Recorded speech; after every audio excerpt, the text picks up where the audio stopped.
Hello, friends, and welcome to The Human Weave. We are your hosts, Yash and Rosh, and today's episode is all about parenting through birth and adoption, connecting meaningfully with your child in a way that touches understanding, trust, and unconditional love. The love of a parent knows no boundaries. Whether through birth or adoption, it's endless and unconditional.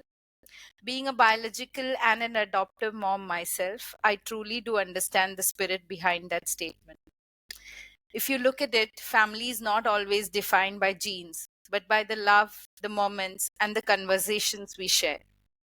But nowhere is this truer than in the beautiful, complex, and deeply meaningful journey of adoption. In this episode of Season 1, Stories of Connection, we are joined by the warm hearted and inspiring Julia Chandrasekaran, a designer, mother, and the founder of one of the largest international support groups for people adopting from India. She has married an Indian man and is living in Texas with her husband, four children, two boys biologically born to her, and two girls she embraced through adoption, and also two fur babies. Julia understands firsthand the joys and challenges of raising kids in multiple cultures.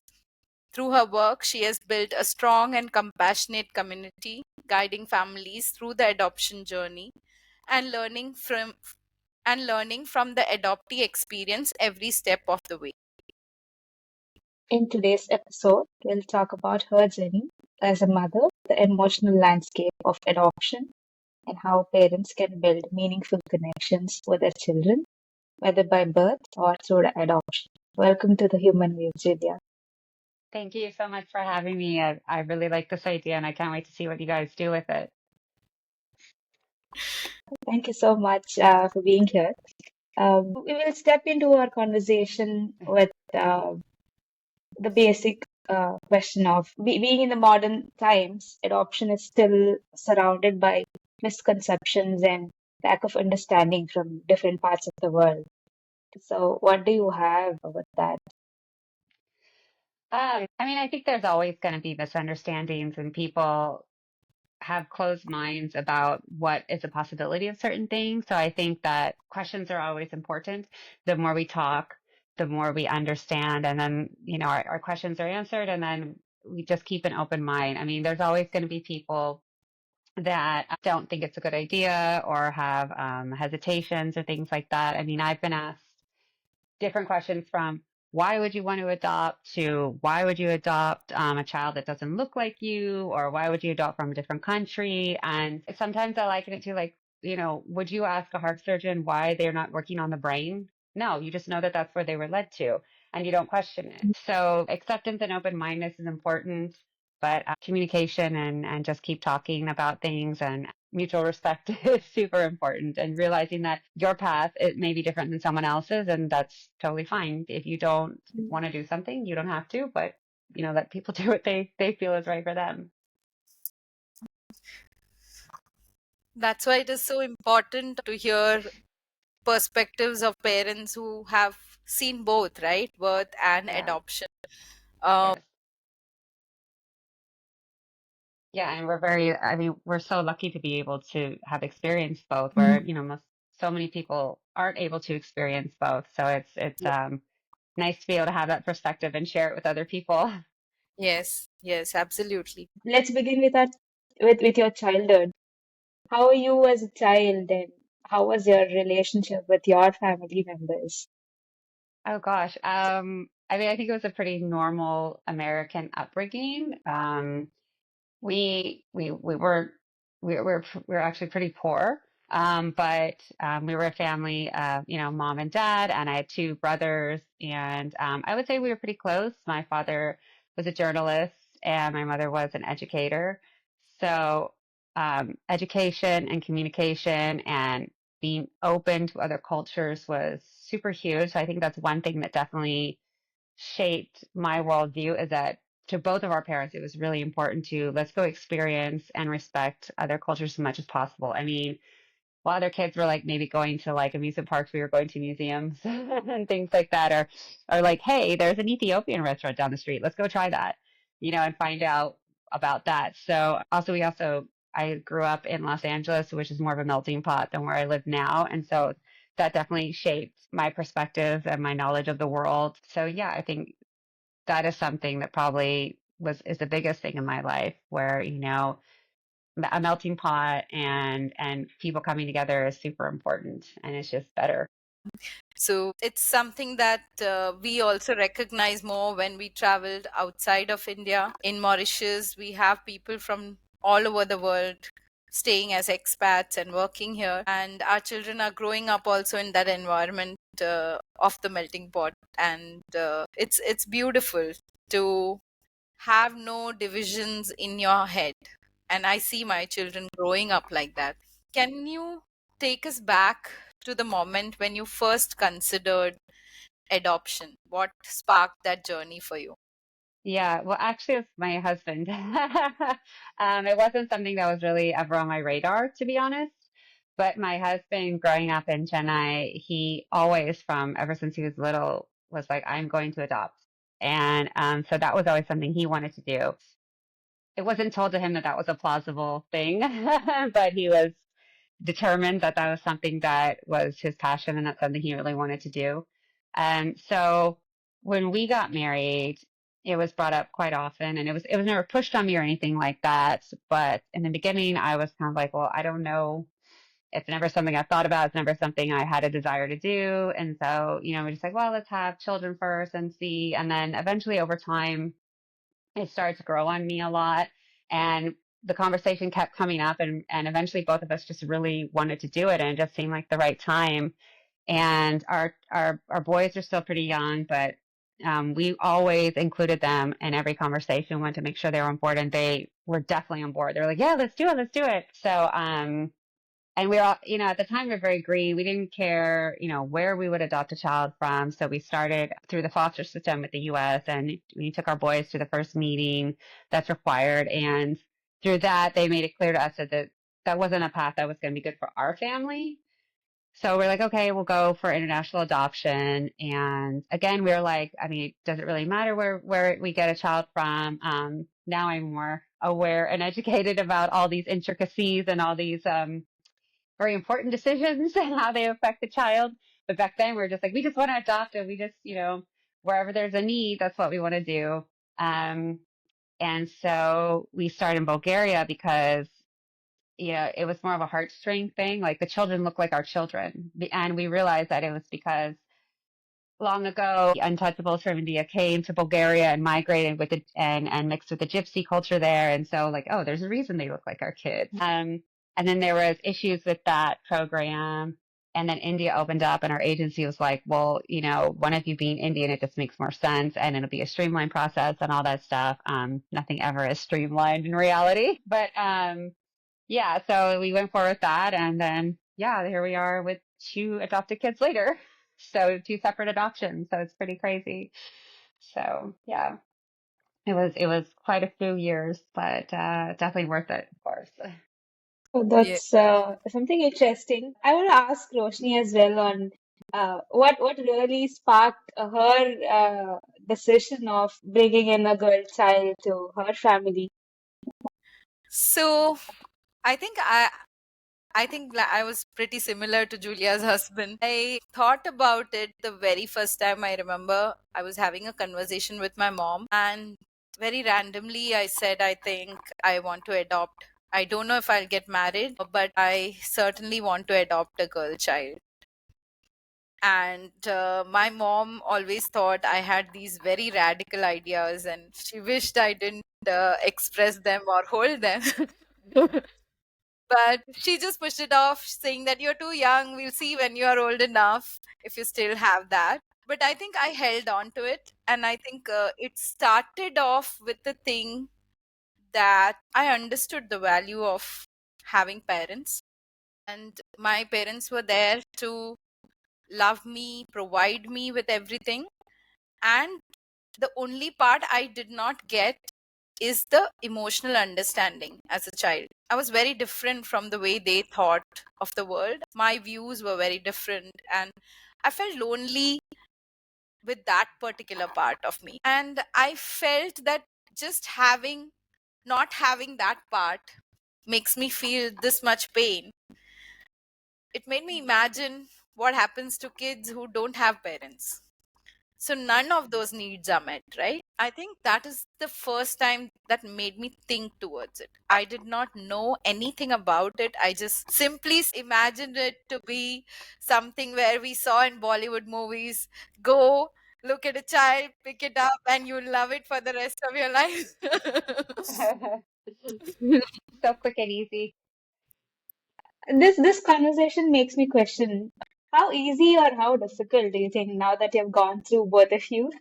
Is it similar, like as easy as movies portray, or is it really difficult? I will let Julia answer that question because she's not just seen her own but seen many others' processes. So, Julia, over to you.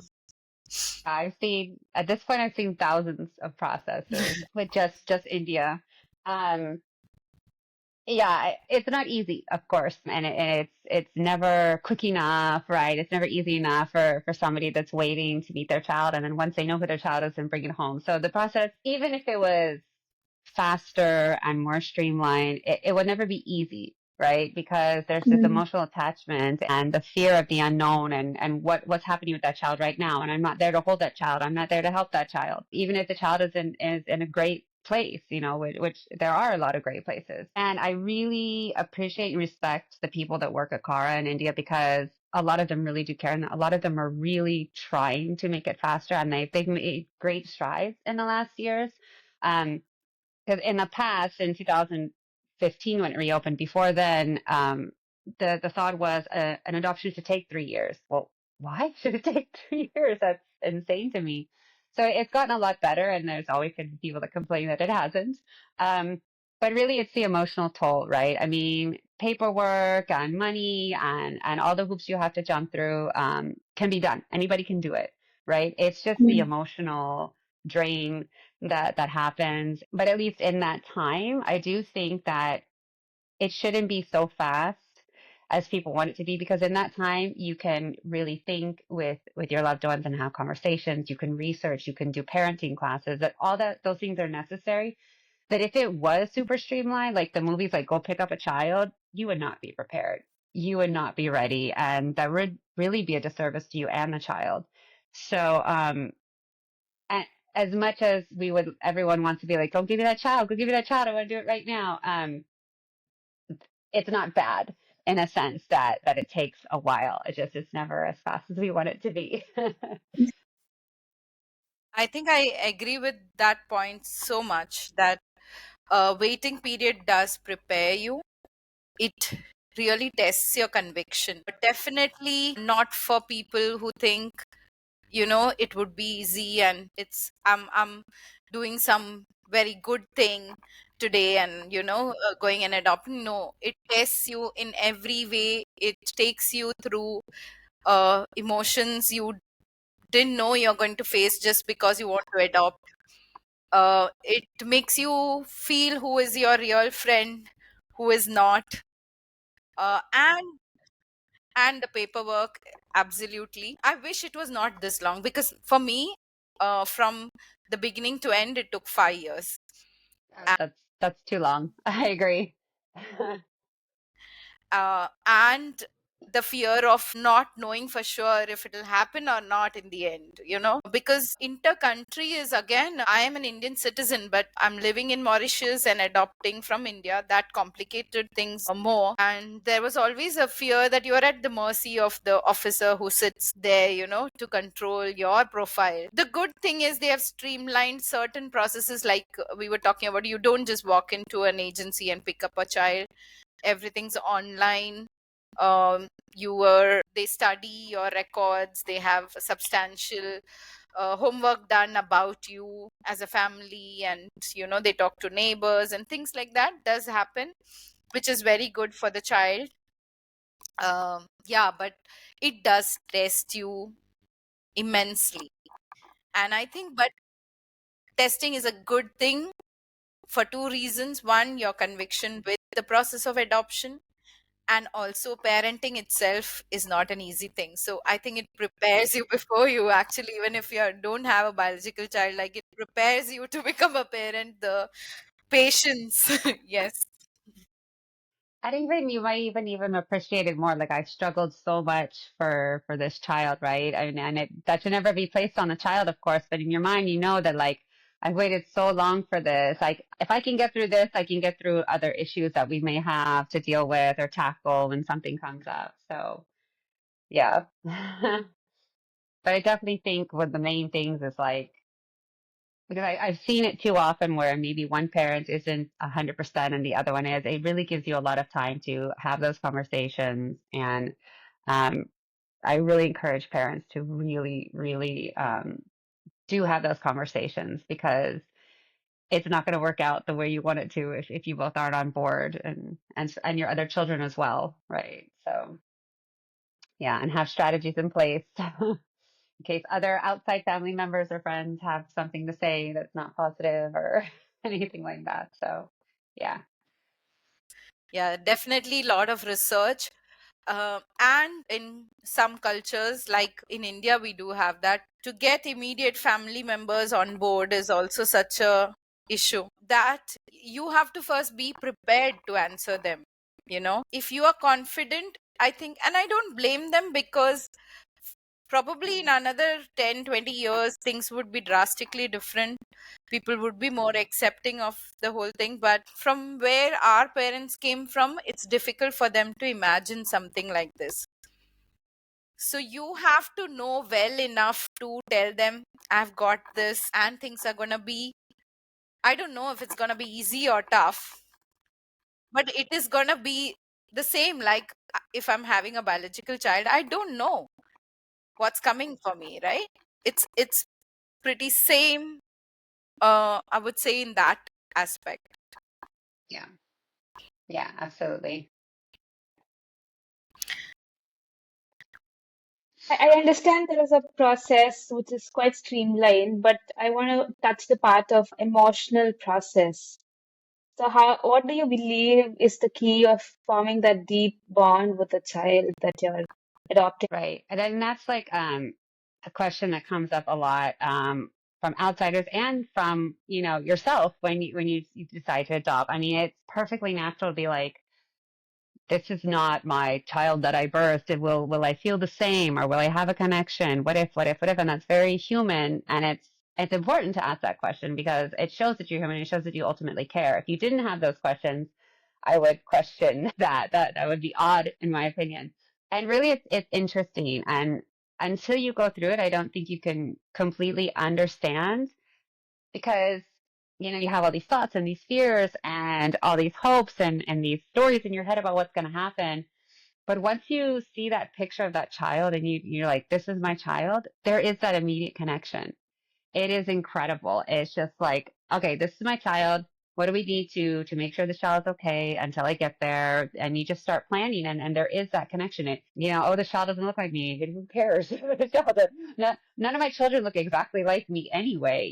They're all their own. And I think the other thing that is super important to realize, and somehow this helps with the bonding in my mind, is that realizing that yes, this child is from another mother, and we are going to be truthful about that. And I feel that that also helps your bond with your child when you make it clear to them that they can talk about these things like, oh, I do have a birth mother, and oh, you're my second mother. And me saying, I am so lucky that I get to be your mother. I am so happy that I get to do this. And so then they start to understand these things. And there's this open, clear communication and just being with them, holding them and being with them and a lot of physical touch, obviously if they're smaller children, not if you adopt an older child, can you do so much physical bonding, but hugging and all that stuff is super important. That physical touch is so important, but also just making it clear that I'm the lucky one. I get to do this. And please understand that I'm okay with everything that comes before and okay with you talking about it. And that is such a big thing that comes over time. And, my daughter is in cheer and her coach was talking to me yesterday and she was like, it is so cool that she loves where she comes from. And she's like, she tells me that she's adopted. She tells me she's from India, and she tells me all her story all the time. And it's just like, that is so important that they know that they can do that. And so I think that really is one of the main things that helps your bond, is just being like, you can talk to me and I accept you no matter what. Yeah, and that is also a question that is so important, because once the adoption happened, and everybody around you who know, like most of the people know that she is adopted, and when you start talking about it openly, they start hushing around you, they ask their questions uh in whispers. And I'm like, it's okay, we've already started talking to her. And my daughter, she came home when she was 18 months old, and we were talking to her about the agency where she was. And we had some pictures that we would show her, and everybody had this fear, but why are you doing that? Why would you tell her? And it would hurt her to know that you are not her real mother. I said, I am her real mother, because motherhood doesn't really only happen when you give birth. It is also through the connection you have, the intention you have. And to tell that we have already started talking to her, because it needs to be normalized. It is not such a big deal as everybody's trying to make it. It's an important truth in the child's life. The reaction always floors me when people did. I said, why would you start any relationship on a lie? Why would you do that? I don't understand. And you're doing that to a child. I was like, oh, it's going to hurt them. It's going to hurt them to not know and to wonder what's wrong with them and all these things. And why would you do that to a child? Doesn't make sense to me. I mean, if we stop and just think, in any relationship we are familiar with, in a friendship, between parents, between spouses, do you ever want to not be told something? Or would you like the person to be honest? Right. I And think everyone if, around you knows it, but you don't know it. And it's about you. yeah, yeah. It's going to be terrible if you ask me personally. Like not really knowing it from the person who's directly associated, but from the third person sometime Yeah. later. That's going to be terrible feeling for Yeah. any other human being. Yeah. Yeah, that's beautiful when you said, why do you want a relationship based out of a lie as a foundation? And I think that's beautiful. And I feel that's where you'll connect with a human being, just being open and straightforward enough to say that this is what it is, and this is how we accept you as well. And I guess you will also have those difficult moments. I think it's important to talk about that too. Um, where the child suddenly says something and your emotions flare up, it triggers something in you. I had one episode where my daughter, when she was about 4.5, 5, I think I scolded her for not keeping her toys properly. Like, she would break them and put them in different places, and she doesn't like when we are upset with her. She doesn't like that. And when she was more younger, that was more intense, that not liking. She just wants us to always hug and kiss her and care for her. And the moment I said, no, but this is not okay, you have to take care of your things. And suddenly she just burst into tears, and she said, I think I want to go back to my auntie's because I didn't have toys there enough and I wouldn't break anything. And I was not ready in that moment for that, as a parent. And I started crying, because for me it brought in an emotion that I made her feel that. But she was in turn, and this is the key to the bond we are talking about. She said that, and as we talked more, she said that I never want to upset you, and if I'm upsetting you, then I would prefer that. And she doesn't understand, of course, at the age of 4 what she's talking about, but just that moment, how much she loves me. And that, I think, is very important for you. That's where the research time and all that we were talking about is so important, because then you need to calm down first. I just hugged her, And my son, he is super sensitive when it comes to these things. He hugged both of us and said, "You guys, I know in 5 minutes you're going to be laughing and playing together. Just stop this drama and come on now." But that's so great though, because her seeing you get emotional is also like another invitation to her saying like, I'm allowed to be emotional and you're allowed to be emotional. And then you guys talked it through. And that is such an amazing connection where, if you keep everything taboo and you don't talk about it, then that child's like, I can't talk to anybody. I can't have emotions. I feel guilty about all these things that they shouldn't feel guilty for. So letting the child see you cry and talking it out is so amazing. It just made your bond even deeper. So that's beautiful. And she even actually last year she turned 6, and she asked us, we were traveling to India, and she just suddenly said, "Can we visit the place where you brought me from?" And this is the first time she's saying that. So we said, okay, let us talk to the agency and ask them permission, because we can't just show up there. And we did the needful. And she looked at everything. Of course, she didn't remember anything. And she just went to every place. And there were some places which she had seen in the pictures that the agency had shared to us in the beginning. And she started making up this little stories about, oh, that child, I know, I have seen that child, and this auntie used to play with me. And she made up all these stories, and she was happy that we took her. She didn't want anything else. And I think after that, there was a stronger bond that happened after that trip. I saw that she started opening up much more with her feelings. That's awesome. Well, also I feel like you gave her some power, whereas like I want to do this, and and you went with her and you came back with her. So I think that's such a huge moment that it's really impressive, and that's great that it helped her so much. Yeah, yeah. So yeah, I mean, there are so many different ways to build that bond. And I think most important is the acceptance and openness to the truth of the whole story. Yes. Yeah.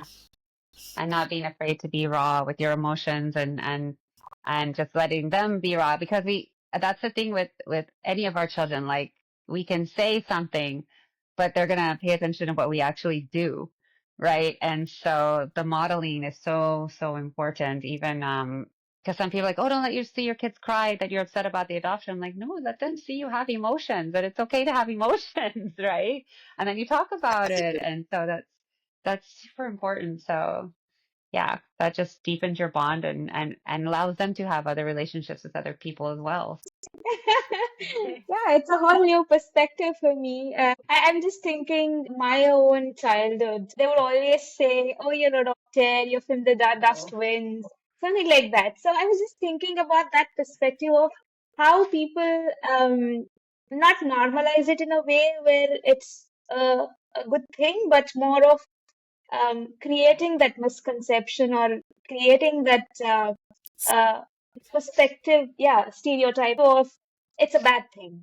Mm. So I was just thinking about my own experience of hearing it, though I'm their biological kid, but they used to always make fun of it, right? So just to tease me around and pull my legs. So It's such just right. a considering, Yeah, it's such an important thing you have actually brought in. Well, I think anything that comes up like this is always an opportunity for a conversation, and how we feel about things, and what we disagree with and what we agree with, and how the child feels about it. Because things like this are always going to be there, unfortunately, in every culture, right? I mean, our family is heavily involved in theater, and almost every theater has an orphan story or an orphan child in it. And it's like, okay, why are we always on this theme? So I think at the very least, it's an opportunity for conversation and for the child to decide how they feel about something and how they want to deal with it. And you can give them the tools, like this is how I feel about it. This is how I would deal with it. And there's a few actually really good books out there for kids that are for like 8-year-olds, and say like, these are the options you have for dealing with certain things, and you get to choose how you deal with it based on the situation. So as much as I don't like those things, um, it is unfortunately things that happen in our society and in discussions, and they are going to deal with them. Now, when it's an extreme thing, like I remember there was a campaign a few years ago that I was part of for the Raksha Bandhan products in India, where it's like, tell your kid they're from the gutter and all that, and they're adopted. I'm like, that's extreme and that's horrible, and that should be stopped, and people should take a stand against that. But in everyday conversations or in movies or something's gonna come up, and they should understand how to deal with it within themselves and outwardly, because there's going to be conversations. I mean, there's so many times, even as adult adoptees will mention that they're adopted, like, oh, and there'll be certain reactions of like, oh, I'm so sorry. Or, and then there's all these intrusive questions, and you have to, am I going to talk to this person? Am I going to say this based on a different situation and how it was asked and things like that? So it sucks sometimes because as parents, with any of our kids, we want to shield them from pain, but it's not life. There is pain, right? And so the better thing to do is deal with the pain and recognize the pain, because nobody is happy all the time. That would be extremely unhealthy. It would be strange. Um, so it's just an opportunity, and it's unfortunate that there is pain involved a lot of times, but other times there aren't. I mean, I've heard my daughter's just like, oh, whatever, and other times she has been hurt by it. So at least you can have those conversations and see the growth and see their mindset when they have to deal with certain things. Yeah. Yeah. So that, as Julia mentioned, there are two aspects to it. One is creating awareness about adoption among people in your circle, and the more important part, to have those conversations openly again with your child, because every now and then in movies, like she mentioned, in books, there are these concepts that are going to come. And like, for example, books, if you pick up classics, right, those were written hundreds of years ago, also have these concepts, and the society then was very different, so the perception is very different. To bring your child to accept all these narratives, but own up their own narrative, right? That is such an important thing. And as parents, I think that is one part where we put in our heart and soul to make our children strong enough. We can't always protect them, we're not always there in every situation, right? So they should be confident about their truth, I think. Yeah, that helps a lot. It comes down to what we were talking about before about modeling behavior, right? If there's somebody that is just horrible to them because of it, then we need to model behavior like, okay, this is unacceptable. I am going to step in and make sure that my child is okay. And if you have to cut ties, sometimes people have to cut ties, right? Toxicity can't be accepted. But that's also where, like if we're modeling the behavior that we want to see in our child or encourage our child, then they're going to be watching. So it depends on the situation for sure. How long can you protect? So it's better to prepare them to face the truth rather than shielding them with the lies. Yeah. Yeah, absolutely. It's hard, but yeah, you gotta do it. It's much easier just be like, oh, let's just run away from this and everything. But learning to deal with tough situations is important for any child. Any So, child, and I want to bring that up. It's not that these are things that come up only in adoption, right? right. Your biological child may be good or not good in certain things, and kids can be nasty sometimes and pick up on those things and make fun of it. It is the same. And I think just being a parent, that is the best way to uh, continue that bond with your child, growing that bond with your child, because they know that either we are going to step in when we are needed, or we have prepared them enough to face it. Yeah, absolutely. Yeah. Yeah. I was just wondering, Julia, when it comes to adoption, right?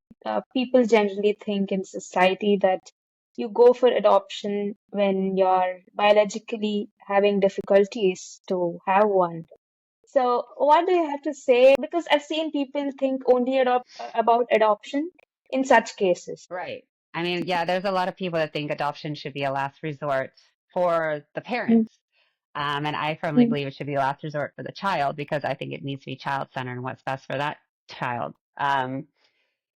But yeah, I would say just like people need to understand that everyone's journey and passions are different, right? I mean, there are people that not able to have biological children for whatever reason, or do not want to have biological children for whatever reason, and that's completely their own story and experience.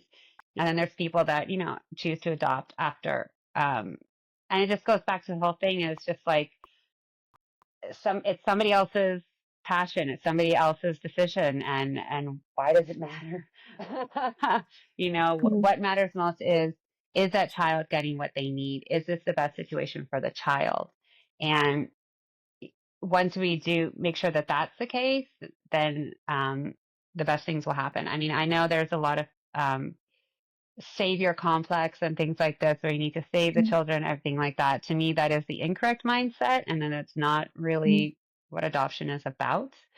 Yeah. And that goes into a lot of dangerous territory where the child has to prove themselves to you over and over again, or feel like they're a project, mm, things like that. I really have a problem with that mentality. But yeah, it just comes down to, what is your personal decisions, right? And so, mm, it worked out for us this way. I really feel that it was the best for us in a sense because already having children, we have a lot to compare to, but not everybody has that opportunity. And so that's why you mm, also have support groups and other, you build your community of people who can support you and have been through certain things or can tell you, no, this is normal for any child, or, oh, this is therapy time, or something like that. So yeah, too many people have questions about other people's decisions. Like, it's not right for you. Cool, don't do it. You should never do something that you don't feel is right for yeah, you. But yeah, you know, And I believe that it's okay if they're coming with the questions out of curiosity. uh, mm, Um, out of positive and supportive curiosity, yes, or maybe curiosity because they might want to do it. Yeah, or absolutely. they just want to understand, um, the because I do feel sometimes genuinely people don't understand why somebody is choosing adoption, Right. and Yeah. yeah, I mean, it's okay because I have had some people tell me that before you did, because we had a 5-year wait period, and a lot of our immediate like circle people knew because we were on and off going for those paperwork, and it was a discussion in our life for a long time. And there were people who have come to us and told, after our daughter came home, we thought so differently before. We were thinking, why are you bringing so much of stress into your life, and now when we see you as a family, even we forget that there was an adoption involved. uh, it just feels like a normal family, and I think those kind of conversations are um, good because it brings out a positive picture, right? And what Julia was also mentioning before about being the savior of a child, mm, and that is very very prevalent, especially in India. I know people have come to me and said, oh, she is so lucky that you guys are her parents. yeah, And I always interrupted by saying, and we are so lucky that, she chose us. And there are some people who have actually dismissed that and said, what are you talking about? Of mm, course, she's the lucky one. She got this. How? There's a forced sense of gratitude the child should feel. And that we do even with biological children, mind you, when, in that mindset, when you have to be grateful to your parent because your parent has given you education, etc., etc., and brought you. So it becomes a stronger thing when it comes to adoption, probably. But yeah, that mindset needs to change. No, I was saying like I agree that it's really dependent on the situation and who's asking and why they're asking and the vibe Yes. that you're getting from them. But it can definitely be a positive moment for education and everything. Not Yeah. not to necessarily convince anybody, but to be like, this is what's good about it. It's not for everybody, but this is mm, why, let me, change your mind about certain things that are not true. Right. And so those mm. conversations can continue to happen with more and more people. And all the misconceptions can be cleared up, which should be great. Yeah. Yeah, the child should never feel like they're a project or that, that they don't deserve something or they have to have, yes, you should have gratitude just for in general, right? But a child should never Yeah. have to be made to feel gratitude for for being adopted or for being born or for existing, right? Like those are Mm, decisions that other people made, that it's not like they really had anything to say about it. And whatever mm, happened beforehand, they didn't have a say in either. Like everything was out of their hands. So to ask a child, feel grateful that I'm your parent, or that's just ridiculous and definitely counterproductive to having a good bond and mm. helping that child heal. With so many support groups running, Julia, you've So. seen thousands of the processes. So, what common challenges or unique challenges that you see parents go through with the adoption, and really they don't talk about it more oftenly? Yeah. What's your home? Everyone will talk about Mm, the process and everything, like all the stuff leading up to getting the child, right? And I also caution parents not to do that a bunch, to make it a negative part of the child's story, like, oh, we had to wait for you for so long, blah, blah, because that's another thing you're putting on the child. But mm, a lot of people, and it's getting better, but a lot of people don't want to talk about the struggle once they're home, right? And there's a lot of reasons for that. They want to make, part of it is denial, part of it is not wanting to feel like you're failing in any way, and part of it is not wanting to admit that maybe you don't feel bonded as you feel like you should. I mean, not everybody bonds 100% once they come home. I mean, this is a child that you don't know that's in your home all of a sudden. Like even when I gave birth both times, I had an overwhelming sense of responsibility. It wasn't like, oh my God, everything is wonderful. I'm crying because it's so beautiful. I mean, and there are people that do that, and that's great.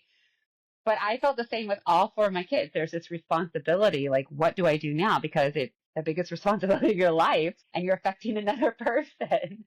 So a lot of times people don't want to talk about that, or they'll only talk about with certain people, which is fine as long as you have a support system in place. That's important. But and there is a fine line. Obviously, you don't want to end up, putting so much out there that this maybe was a mistake, or bashing the child or anything like that. So there is a line, obviously, that you don't want to cross, and you mm, don't want to put something out there that will affect your child, that you can't take back, right? But people do need to be honest with themselves, like, I'm just human and I have emotions and there are mm, struggles, and just like with any child, there's going to be struggles. I mean, when a child has trauma, their brain changes, and it causes things like ADHD. It causes things like they need a lot of physical work for proprioception. There's all these things that's going to happen with a child that just had that initial separation trauma that adoptive parents have to deal with. And if you don't talk about it and you don't get the help, you're not helping yourself, and you're hurting your bond with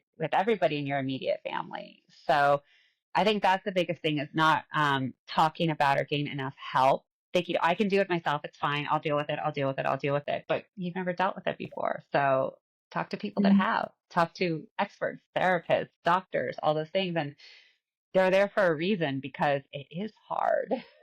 There are definitely great, happy moments, but there are definitely hard moments where you're going to cry and just like, and that's human. So it's just, there's so much. I think that is something every parent goes through, right? That guilt process of, oh, I did this with my child, and that's from the day you become a parent. I think till you till you die, it just remains. It never goes away. It's such an important thing to ask for help. And now, as Julia pointed out, there is help available. We are not living in that kind of a generation anymore where you don't know where to go. You just need to ask people or Google, and you have therapists who work specifically with parents, specifically with adoptive parents, and there is so much you can go out there and ask for. Um, get educated yourself, because there will be moments you hadn't considered, and those are tough. I mean, I had it even in the process of registering, because we thought, as we were in our 20s when we started thinking, okay, how to go about this. And I think The first time we went to fill a form at the office, adoption office in Mauritius here, they gave us like a 20-page form that we had to fill. And the questions were, would you like to adopt a child who has burns on the hand? Or would you like to adopt a child with a hole in the heart? And this list just was so exhaustive. And honestly, when I went there, I hadn't thought of this. Okay. So the moment, and there is no time to discuss because we were supposed to, I don't know if that works out the same in every country and every place, but we had to sit there in front of the officer and fill that form up. Wow. That's And pressure. even if I have to talk to my husband, we are doing it in front of them, and it was so overwhelming to say no. And we, as a human being, I was feeling bad to say no to a option, because there you are, your character, your values, everything in that moment is being tested, right? um you have to give an answer, and when you are answering no, um you're feeling very overwhelmed to do that. But that said, it's also important, that made me look at myself and say, am I ready for something like that? Like there are parents who go and adopt children with special needs, but are you mentally and physically prepared to do that? That's a very important question. Yeah. And if you're not, then don't do it. Don't feel guilty. Don't be like, well, we'll see what happens. If you know that you can't do something, then don't do it. I've definitely seen that backfire. We don't go into it with that savior mentality that we were talking about. No, we can't, because we are in the end human. If we are not prepared for it, we haven't done enough research about it, we are gonna be in for a shock. And yeah, so that brings me to one question, Julia. I come to believe that through our journey, that family isn't about only biological connection. Right. It's about the emotional connection, right? Yeah. Do you feel that we as a society are starting to understand this more, or are we still clinging to that old notion of what a family should look like? Um, that's a good question because there's so much going on right now in the world. So it's like Yeah. a yes and a no at the same time. Um, I definitely like in America, I definitely think my generation of parents is finally getting the correct information about what's involved and what should be done as an adoptive parent, like therapy and what, things like that, and being honest with the child. And from my experience, India is just starting to get that and have those conversations, which is fantastic, which is a huge step. But there's not as much as support, obviously, just available to people. Like, some people like, oh, they won't adopt in a special needs. Well, if there's no support and you don't know how to do it, then that's not the right decision for that person, right? You can't judge somebody for that. And luckily, we have, at least in our country, have a lot of support in place throughout the child's life, right? Legal and school and society and everything. So it's completely different thing. Um, so I do think, in general, I can only talk to these two. In both cultures, it's definitely gotten a lot better, and podcasts like this and conversations like this just make it better and better.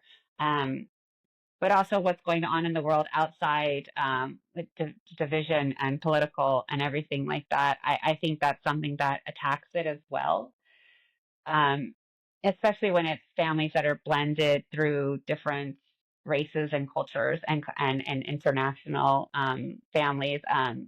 So that's ridiculously unfortunate that that's happening. But I do think in general it's getting better, and there's a lot more conversations, a lot more openness, and a lot more acceptance to adoptees in general. So now, could there be a lot more understanding and society understand how better to have conversations with adoptees and treat them? Absolutely, there can always be better.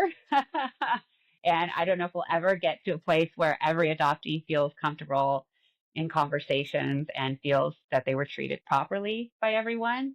Um, but it's definitely better than it used to be. And I think there's been so much strides in education and therapy and society as a whole being open to things like that. So That brings to me also the point of not just through adoption, right? Like, I had a friend of mine from Namibia, and her husband was French, a white guy, and their children, though they had mixed features, they were both white. She had twins, and she once mentioned that uh, she was so upset. She was taking her babies on a walk in a pram, and somebody came and asked her that, are you working for them, and would you have time to come and work in our house?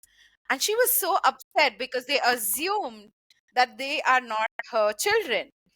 And the need to start, like, in the global structure of the world that we live in today, that there are mixed families, there are blended families, and don't assume anything. Another friend just last week, he told me that, oh, he's married to an American white girl and he's Indian, and he went on a 2-month trip with his 1.5-year-old to India, and people were looking at him as if he's abducted the child.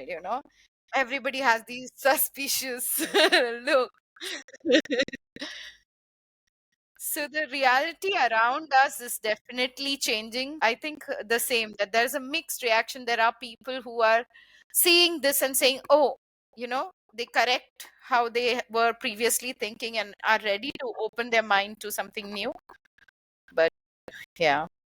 yeah, it's a crazy time right now, but I've definitely been there, like with both of my children. You know, they don't even have the same color, our biological children, and I still remember after the first one, I'm like, "Is that your child? Well, he doesn't look like you." And da, da, da. Well, where'd he come from? And I'd be like, "So you're trying to say he's adopted?" And then it's like, "But why would you even care?" And yeah, so I've definitely been through those. Like, "Are you sure this is your child?" Or like, with my youngest, we'd be in the grocery store, and if I step away from her a little bit, like, "Oh, where's your mom?" And she's like, "She's right there." "No, your mom." Like, "No, I am her mom." Things like that. So yeah, but I think in general, I don't think it's people are trying. In those circumstances, I don't think people are trying to be hurtful or anything. I think it's just like, oh, something different. Because you see something, this is how things normally are. Oh, there's something different. And you pause for a second, right?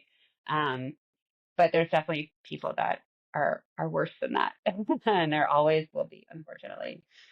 So yeah. Yeah, it's crazy that it's funny to listen, but I was just wondering about what must a parent go through when they hear stuff like this? Yeah, it's always surprises me how much a stranger thinks that they have access to you.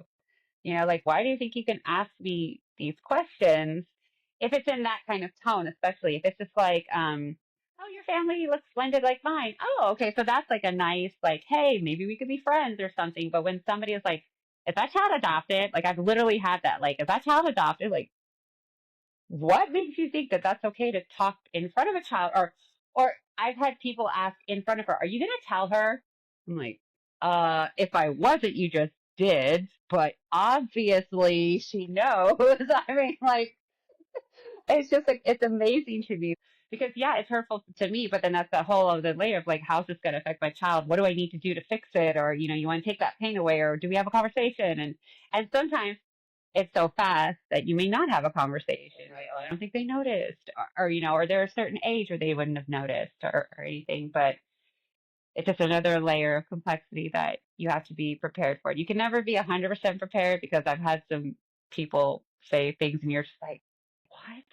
Why would you say that? But yeah, it's interesting. It's like the same thing we were talking about the children, right? Like, there is one part where you can educate, there is the other part where you have to be prepared. You have to be prepared for such situations and see, it's not about me really, it's the other person, their misconceptions or stereotypes they have built. You can't change everybody, but be confident about who you are. Yeah, Mm. absolutely. Yeah. Yeah. Yeah, I think it circles back to the concept of prepare them and not really shield them, rather than not letting them know the truth.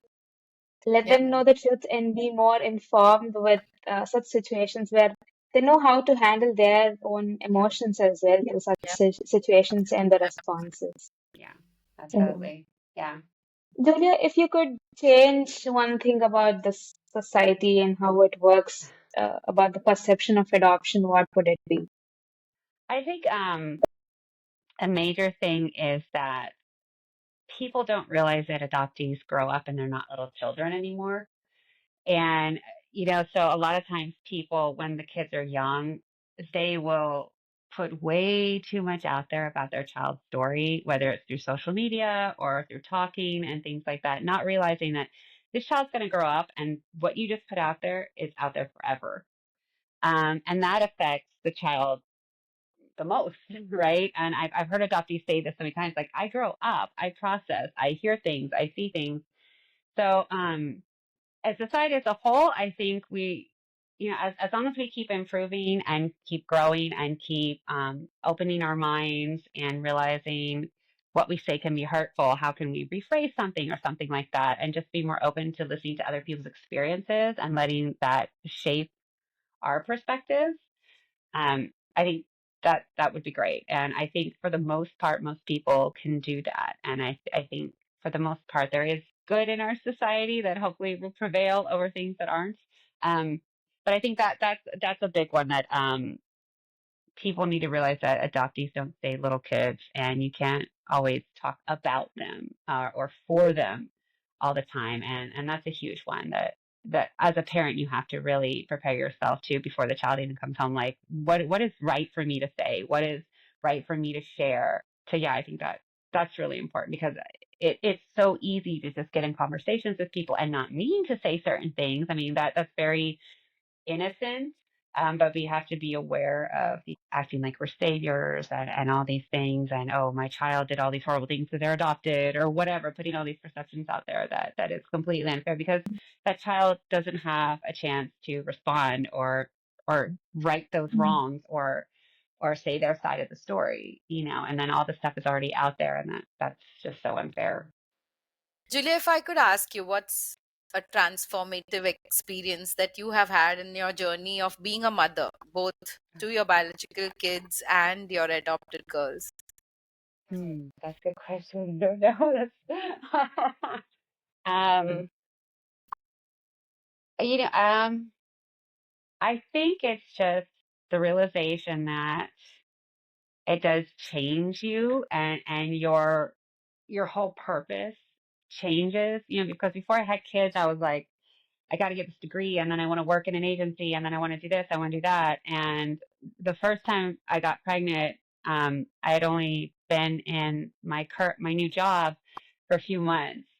Mm. And you know, the longer I was pregnant, the more we talked, we decided that I was gonna quit before the child was born and stay at home. And Yeah. that was transformational, just, giving up to a certain extent. Not that I gave up myself or anything like that, but changing into a different career, so to speak, and that I was very lucky to do. Um, that changed so much because you go from one thing being your world to another thing being your world and something that you never really studied, and you're learning so much as you go, and you're changing how you feel about things, and you're making a lot of mistakes, and you're changing as a person, and realizing, am I okay that I'm changing this way, or do I not want to be like this? So I feel like the amount of growth and maturity and changing you do when you become a parent is transformational, right? I mean, you can, and you're never going to go back to who you were before. And sometimes that's good, and there could be negatives in that as well. But you always have to look forward and realize that there are different parts of your life, right? Because when you first give birth to a child, or when you first bring a child home, there's going to be a period of adjustment and hard times along with good times, and then that's going to change, and in all the ways, right? The growth and maturity and changing who you are and shaping another human being while keeping other relationships is huge. It's also about embracing who you become. Like, Yeah, you which is have to hard to do accept sometimes. the change. you feel more at comfort with yourself when you start accepting. Like anything else, it has its, there are draining periods when you are so exhausted, you have no energy. And then there are days when you can't thank God enough for these precious little things in front of you. Yeah. Husband and I joke like we're gonna be so old when our kids are out of the house. Like, will we have another life? We'll be able to enjoy it. But on the other hand, it's like, man, we'll really miss them, and they won't be gone from our lives, right? It'll just be a different relationship. Okay, it's changed again. How are we doing this? And then there'll be grandchildren maybe, and things like that. So just change is the only thing that's constant. Yes, absolutely. So people often wonder, right, if the love for an adopted child is different from that for a biological one. Right. What would you say for that? I would say at its core, no, it's not, obviously. And realize that your relationship with every single person that's in your world may have a little bit of difference to it, but your love can still be the same. Even when you're at a period when you don't like somebody, you don't have to like them to love them. I have a wonderful friend who is a child therapist who adopted a child from India who's a baby and had Brad. And she was like, there are many times I didn't like her, but I still loved her, right? Your relationships may be slightly different because what each child needs may be slightly different. But the love itself, no, it's not different at all. It's there, that bond and that care for that child and what you are willing to do for that child and protect that child and all of that is the same, whether they came out of you or they came home, right? So now there's no difference, but you do have to give yourself grace and realize that challenges in your relationships with each person may be different and the way you deal with it may be different, and you may hold on to something more or be more upset about something more than you would with a different child because they also have different personalities. Right. I mean, my oldest child has a completely different personality than my younger son. And my younger son, because he can get away with more because that's his personality. So it's just the way it is. Whereas, like, my older daughter needs a whole lot more structure. So she won't be allowed to get away with certain things that my younger son wouldn't be able to because we know he can deal with it. And she needs that structure so she can deal with it. So she may be like, oh, you're being unfair to me or you don't care about me as much. Like, no, I'm putting myself through this harder thing with you because I do care about you. I could easily just be like, do whatever you want and see what happens. That would be easier for me. But because I care, I'm putting you and me through this harder thing. so so the love is definitely not different, but relationships may be different. So and being honest with yourself with all of that and being okay and sitting with that and being able to talk to your if you have a significant other, it is super important and for that to be successful. So yeah. I think even more like I think when you have biological children and adopted children, you may even feel this more like you feel like you have to protect them even more. You know what I mean? And it's not that you love them more, it's that I need to do more for this child because this child needs more. But you also you have that fine line where you have to make sure everyone is getting what they need and including yourself, which is not always easy. That is, yeah, that's such a essential thing to think about. I felt this, initially when my daughter came home, that the other way around, that would I be paying attention too much to her, and but it doesn't happen like that because children, I think, somehow do seek your attention. If you're tuned into your children, biological or adoptive, I think you will know they expect something from you at this moment. So it's more about you than them. Uh, how tuned in you are with your own self, how aware you are as a parent. Yeah, and I think so many people are like, "Oh, your biological child is going to be so jealous and everything." And for the most part, not really. Like they're children and adults have more of these thoughts and feelings than they do. Now, naturally, they will be jealous sometimes. Like, oh, she got two cookies and I got one. That's normal with any child if you had another biological child. But it's not as extreme as sometimes adults worry that it's going to be. And you just when that one child looks like they need more attention, you're like, okay, we're going to find a special time and it's just you and me. What do you need? So it's just a balancing act. Keeps you on your toes. Okay. Like, what are some insights, Julia, that has helped you to create that shared bonding with all your children together? One thing that we really pushed when our first daughter came home, and the second as well, is the idea of daddy or daughter dates where one child can say, hey, I really want some alone time with mom.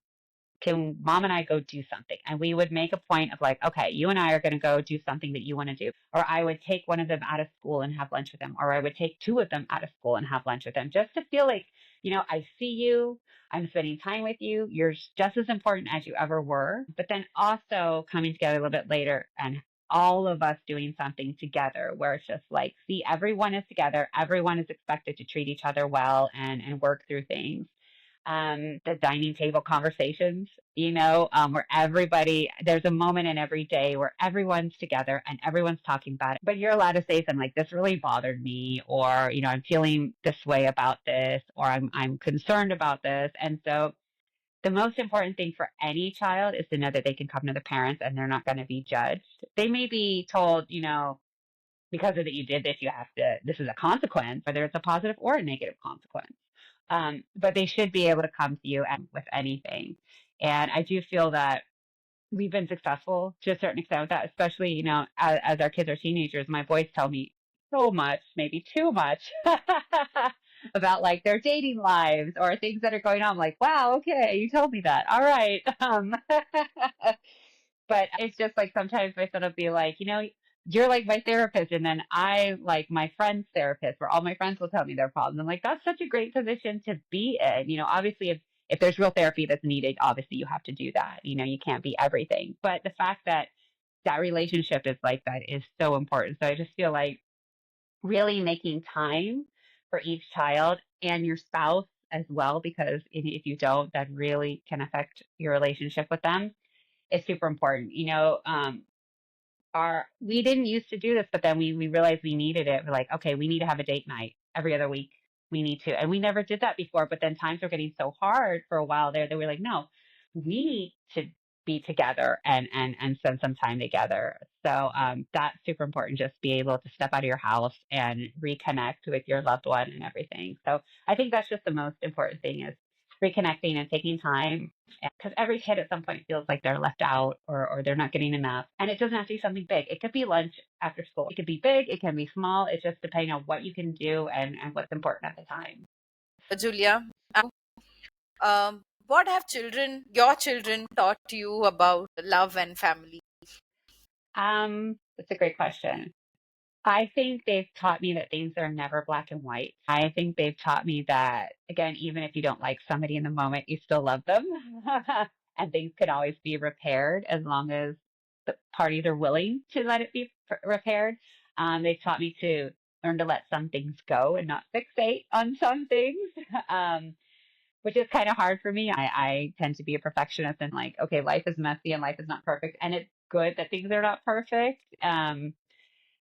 They've taught me choose your battles and choose what's important versus what's not super important. And they've taught me to stand up for them, but also give them the tools and the confidence to stand up for themselves and to know when to step in and when not to step in.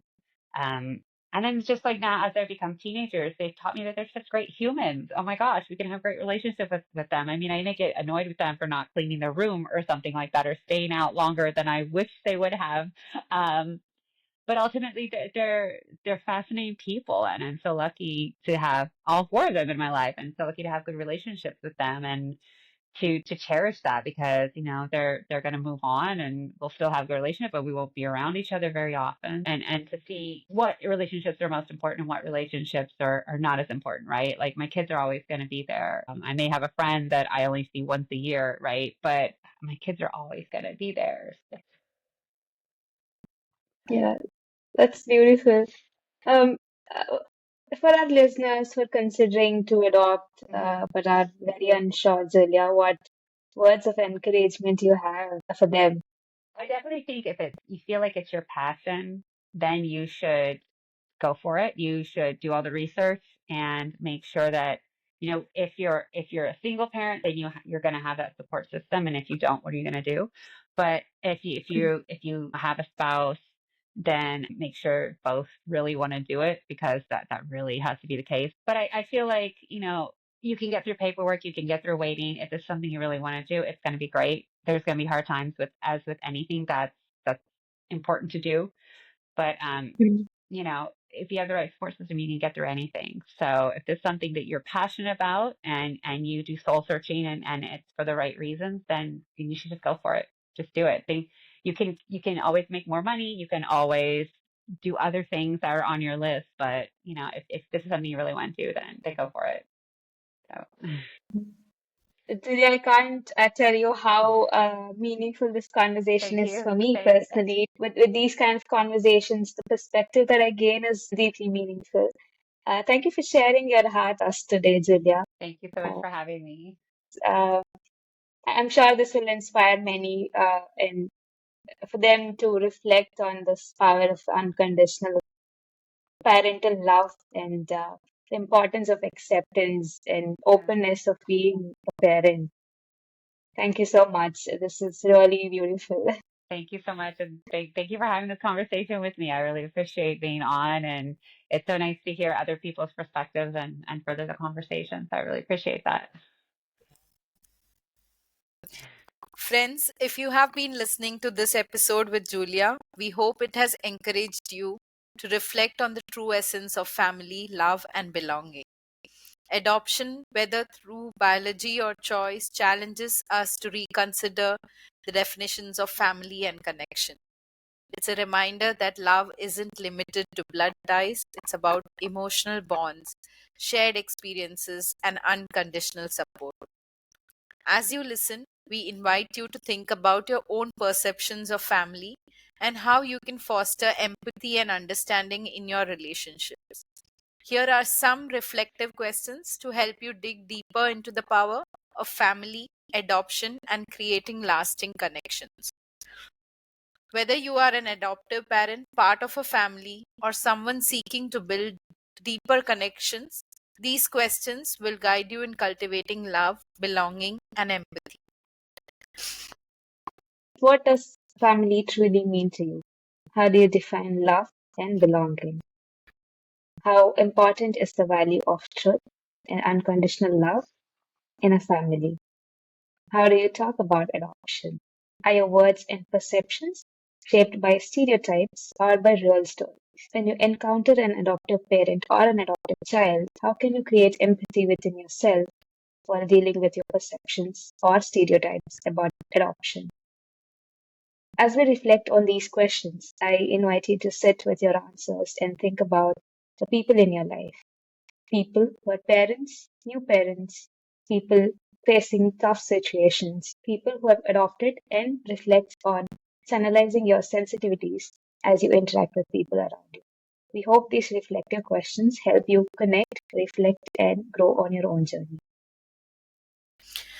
Once again, we thank you from the bottom of our heart, Julia, for taking time for this honest and inspiring conversation that will shine more light into our world. It has been a pleasure to learn from your life and wisdom and to reflect on the transformative power of connection through parenthood and adoption. Next week, we are excited to have a profound conversation with Chetan Dalmi, a spiritual guide who will help you see the importance of connecting deeply with your inner being. So be ready to explore and connect with your deeper self with awareness and spirituality. Subscribe and tune in to the Human View podcast. Until then, it's goodbye from your host, Rosh and Yash. Stay connected and stay curious.